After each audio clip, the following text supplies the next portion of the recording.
What is going on mga cutie pies? Joe Moto here. Andito tayo ngayon sa Camp Janhi. Obviously, andito pa rin tayo sa Baguio. At gusto ko lang sabihin sa inyo na mukhang ito na ang huling ride ko dito sa PCX natin. Mamimiss ko to.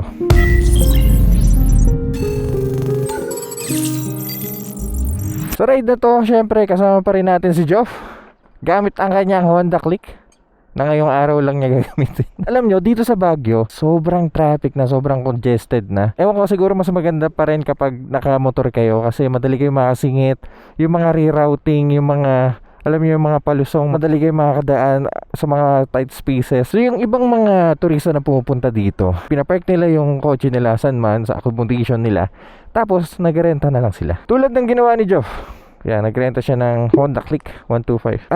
Hindi ko bibitawan ng PCX dahil hindi ko siya gusto. Actually, sobrang gaan ang buhay ko sa kanya. Sobrang convenient gamitin, bagay din sa akin kasi matangkad akong tao. Mahaba siya actually. Tsaka pinakagusto ko dito, na-stretch ko yung pa ako dito. Ayan o. Ibang scooter kasi ganito lang, di ba? Maraming dahilan kung bakit gusto ko tong PCX eh. Pero may maliit lang tayong dahilan kung bakit kailangan ko bitawan to. Pero bago yan, kakain muna tayo kasi launa na hindi pa kami nananalian. Buti na lang, may mga kainan na dito sa Camp Janhi. Yung Paris, ano mga malulupit? Yeah, Paris na. Yung dalawang Paris. Okay na. Sige. Nakakamiss. Alam niyo ng bata ako, hirap na hirap kaming pumunta dito sa Baguio kasi wala kaming pang Baguio eh. Dami ng tao ngayon eh, no? Medyo peak season kasi ngayon eh. Kung bibili ka ngayong araw ng scooter mo, anong mas pipiliin mo? Classic. By the way guys, itong si Joe, mayroong Faccio to eh. Yung review natin sa Faccio, sa kanya yun eh. 125? Dito tayo sa Japanese para sa madaling paglaruan. PCX ayaw mo? Bili mo ng PCX ko. Inapiyawan pa eh, no? Akala ko makalusot yung PCX ko. Sinanggal ko na muna yung jacket at gloves ko kasi nababaliw yung panahon dito sa Baguio. Kanina sobrang init. Tapos ngayon tingnan nyo, ang dilim na naman ng langit. Tsaka kailangan nyo dito sa Baguio Waze o Google Maps, pero I highly suggest Google Maps kasi maraming pasikot-sikot. Gagala kasi tayo dito sa Baguio ulit eh. Pero ngayon may araw na. Teka, lamig pala. Mabalik tayo dito sa PCX. Alam nyo kung 2,000 sold na ako dito eh. Malaki itsura niya, malakas yung makina niya, 160cc displacement. May charger, malaki yung utility box, I mean yung compartment. May traction control, may idling stop system. Bakit naka-off to? Yan. Nilagyan natin ng aux light, tsaka katulad ng sinabi ko sa inyo kanina, na-stretch ko yung mahabang legs ko. Ayan, malaking tulong sa akin to. Tsaka nakipang-long ride ko siya. Lalo na nung pinalitan natin ng CD grip to na gulong. Pero kasi ewan ko, hindi naman sasawa. Masyadong nag-grow yung itsura niya sa akin. Baga siguro it's about time na sumubok naman ako ng ibang scooter. I mean okay lang naman kung same brand. Siguro lalagyan lang natin ng onting character yung bike. Para sa akin kasi ang PCX sobrang convenient niya, sobrang ideal niya in the city. Pero alam mo yun, nawawala ng dating eh. Dami nag-rides ngayon dito sa Baguio. Tsaka isa pang reason siguro, gusto kong magkaroon ng iba't ibang kategory ng motor sa garahe. I mean meron na tayong naked sport na CB650R, may sport bike tayo, super sport na sa X10R. Para naman sa adventure bike, siguro abang-abang lang sa channel. Pero malaki ang chance. Ayoko muna magbitaw ng salta. Yun, actually never pa ako nagkaroon ng retro sa garahe. Yung mga dinadala kong bike sa garahe mostly for review. Hindi naman akin yun. Ito yung teacher's camp. So yun, baka mag-add lang tayo ng retro sa garahe. Retro scooter, scrambler, hindi ko pa alam. Kanan tayo dito. Okay, sundan na lang natin tong Google Maps. Sabi sa inyo, tayong pasikot-sikot dito sa Baguio. Kailangan nyo ng ganito. Guys, so ulitin ko lang hindi natin bebenta ang PCX dahil hindi ko gusto tong bike na to. Don't worry buddy, it's not you, it's me. Damn, ganda ng view. Ang fog na, paakit to eh. Kasi nice view. Teka, dito kami nag-check-in kagabi. What? Bumalik lang din pala kami. Ay, strawberry taho. Eto, dito kami nag-check-in. Villa Silvina. Budget friendly yan, hanggang pakaganda. Tayo ay dediretso. Lakas ng hatak nito, paangat. Kaya gusto ko itong PCX eh. Okay, tayo kakaliwa.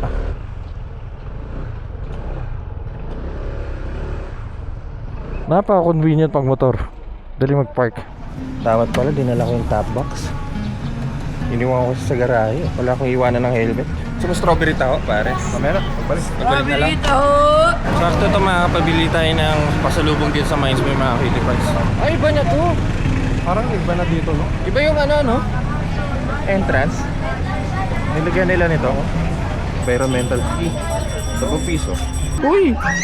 Namiss ko to eh. Palagay po dito pa yung malaking aso. Kabayong pink yung nahanap ko. Kabayong pink ba? Kabayong pink. Kakaiba mga hinahanap mo. O meron daw, sabi niya. Kabayong pink kayo dyan mga Kitty Pies. Mink.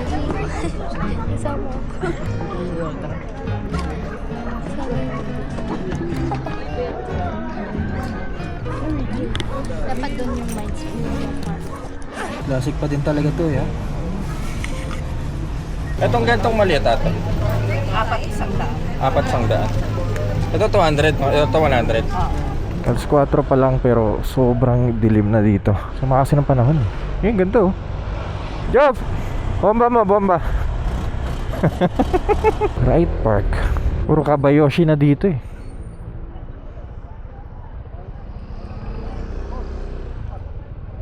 Old school. Little Flower Retreat House. Retreat House yan? Ang relax pag may scooter. Mga bitbitin mo, tsaka piga ka lang ng piga.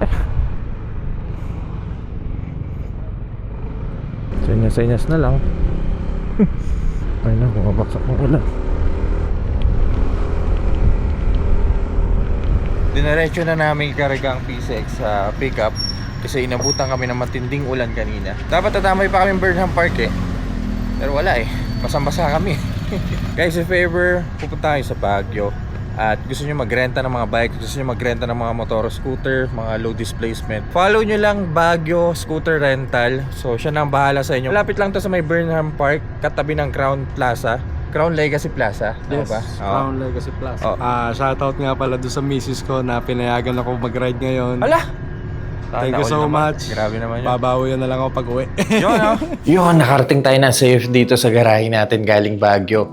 Actually, kakatapos ko lang linisan itong PCX dahil sobrang dumi ng motor. Puti pa naman dahil inulan tayo sa biyahe. Then napansin ko sa kanya habang nasa biyahe ako pa uwi, para kailangan ng palitan yung brake pad sa harap dahil medyo lumulubog na tong left lever. Ending, ganitong naging itsura ng brake pads natin. Sobrang upod na, di ba? 5,000 odo ang scooter at ganito na ang upod niya. Yan. So, palitin na talaga.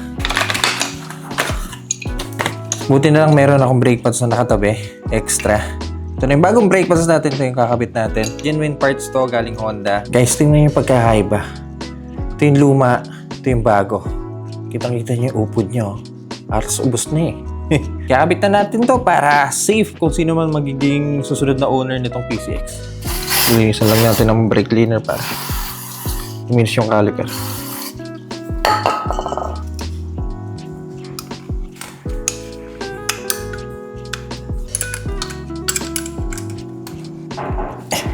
Yan. Yan. Kailangan lang natin ma-shoot to. Para okay na. Yan.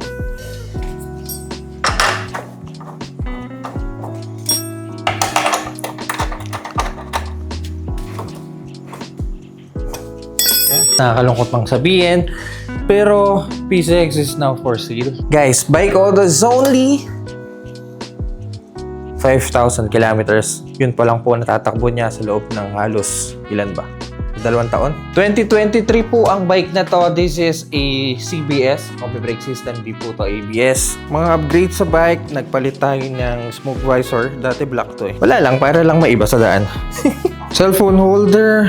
Ayan, kung makita nyo, may switch tayo dito. Ito yung switch ng aux light ko. Ang dami nagtatanong dito sa comment section. Nakuha natin to sa Sec Moto Supply. Makita nyo naman kung gaano kalino yung aux light natin dun sa part 1 ng Baguio ride natin. Yun yung nag-night ride tayo. Nagpalit na tayo ng brake pad sa harap. Extension ng Tapalodo. For the tire pang malakasan na gulong nilagay ko dito. Naka Michelin City Grip 2. Makapal pa to yun. I think 90% pa ang tread nito bago pa yung gulong nito eh. Upuan stock. Bagong change oil na din. Ito yung lungs na ginamit natin. Wala na kayong problemahin dito. Top box of course from Sec Moto Supply. 45 liters top box to in black. Ano pa bang pinalitan ko sa'yo? Also yung gulong sa likod. Naka Michelin City Grip 2 na rin. I think mga 70% pa ang tread life nito. So lahat ng narinig nyo ay sasama ko na kapag binili nyo to. Sa mga interested po dito sa PCX, ilalagay ko po yung link sa may description box kung saan nyo mabibili to. O kaya naman type nyo lang sa marketplace PCX na 2023 CBS. Lilitaw to. Nakita nyo naman kung ano yung itsura nitong garahe natin. Ingat lang po sa mga scam at baka may mag-repost ng picture, baka madali kayo. Eh, ka, mamimiss ko to. Di bali, kapag pinawala, may darating na malupit. Ay! Kaya mga Cutie Pie, sa mga interesado po dito sa bike, kindly message me lang po sa marketplace kung makita nyo man tong post na to. At ako po mismo makakausap nyo sa messenger. Ngayong 2025, bagong scooter tayo. Kaya abangan nyo po yung next content natin dito sa scooter journey natin. Boys and girls, kung nag-enjoy po kayo sa video na to, kindly leave a like at kumili kayo sa mga ganitong content. Huwag kayong mag-alala dahil nasa tamang channel kayo. So make sure to press that subscribe button dyan sa baba. Kaya mga Cutie Pies, dito na lang muna ako. At baka maglabing-labing muna kami ni PCX bago pa makuha ng iba. At see you po sa next content.